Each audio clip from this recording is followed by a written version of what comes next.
Alors, bonjour tout le monde. Mon nom est Simon Vivier. Je suis vice-président du syndicat des professeurs et professeurs de l'Université Laval. Je suis accompagné de Jean Ruel, qui est aussi vice-président au SPUL. Bonjour, Jean. Salut, Simon.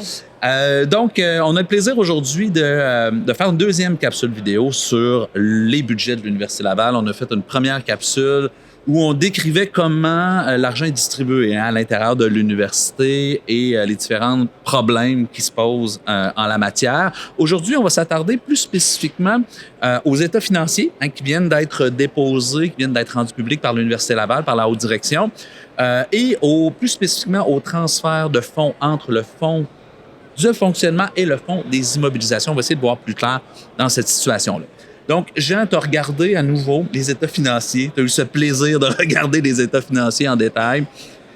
Qu'est-ce qui ressort de ta lecture?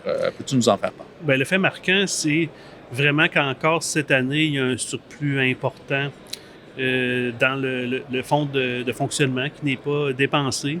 Le fonds de fonctionnement, on le rappelle, là, qui est un fonds où entre la subvention qui permet de réaliser annuellement la mission de l'université.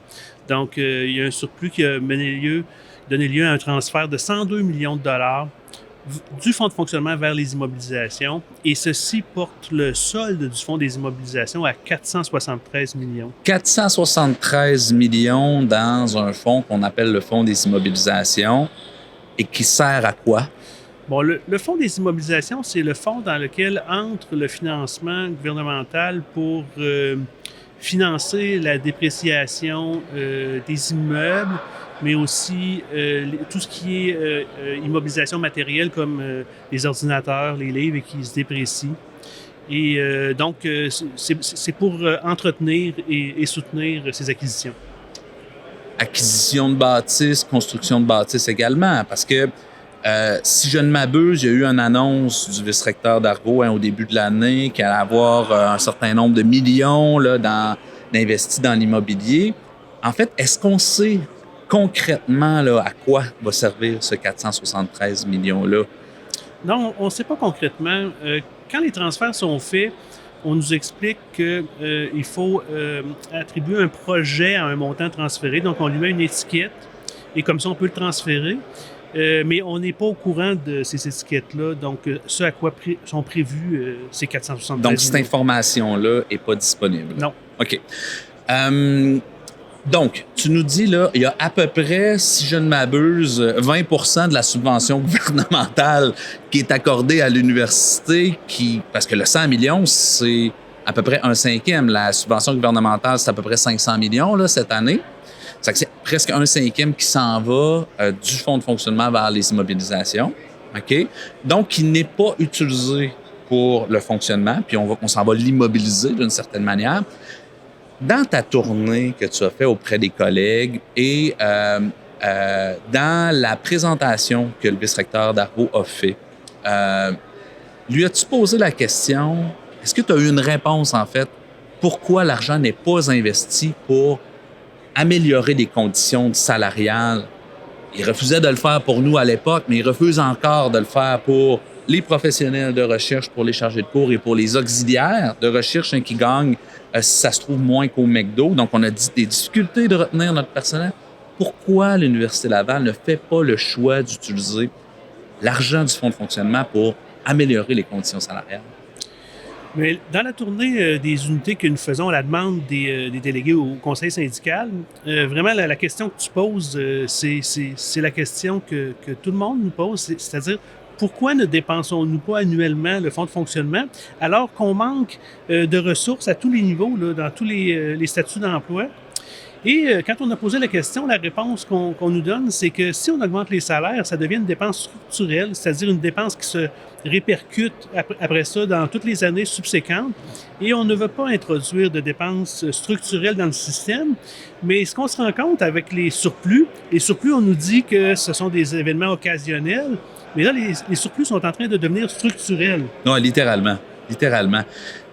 Oui, des surplus structurels. Admettons que l'université avait besoin de virer des fonds du fonds des immobilisations vers le fonds de fonctionnement parce qu'il y a un imprévu. Est-ce que ce serait possible?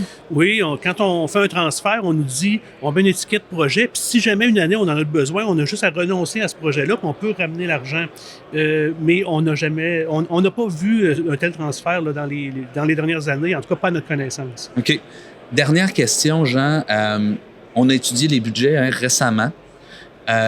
Est-ce que ces surplus-là sont, comment dire, intentionnels, prévus, budgétés? Comment ça se passe? Qu'est-ce qui fait en sorte qu'en bout de ligne, à la fin de l'année financière, on se retrouve avec un 100 millions comme ça là, qui n'a pas été dépensé? Bien, dans les prévisions budgétaires, il y a un poste qui s'appelle les réserves.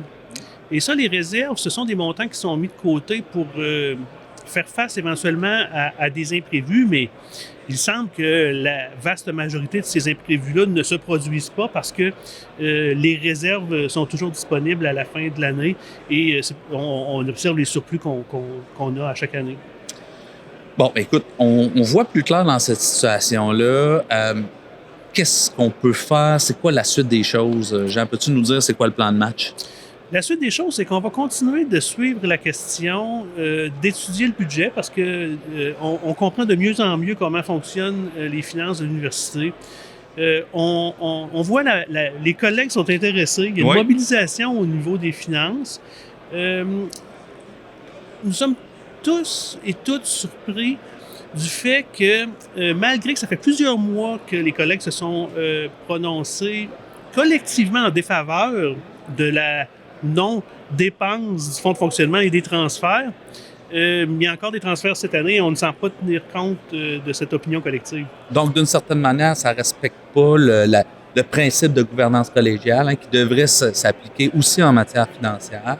Puis on pourrait dire, à la lumière de ce que tu nous dis concernant les étiquettes et tout ça, qu'il manque de transparence aussi dans les raisons qui motivent ces transferts du fonds de fonctionnement vers le fonds des immobilisations. Donc, merci Jean. On peut rassurer peut-être les collègues qu'au comité exécutif, on va continuer les démarches pour s'assurer que la gouvernance soit le plus collégiale possible, qu'elle soit la plus transparente possible, à continuer nos démarches notamment pour s'assurer que le conseil d'administration, qui a une responsabilité importante dans cette matière-là, fasse son travail. Et puis, évidemment, on va continuer d'informer les collègues sur essayer de vulgariser toutes ces questions budgétaires. Donc, merci pour votre écoute et au plaisir.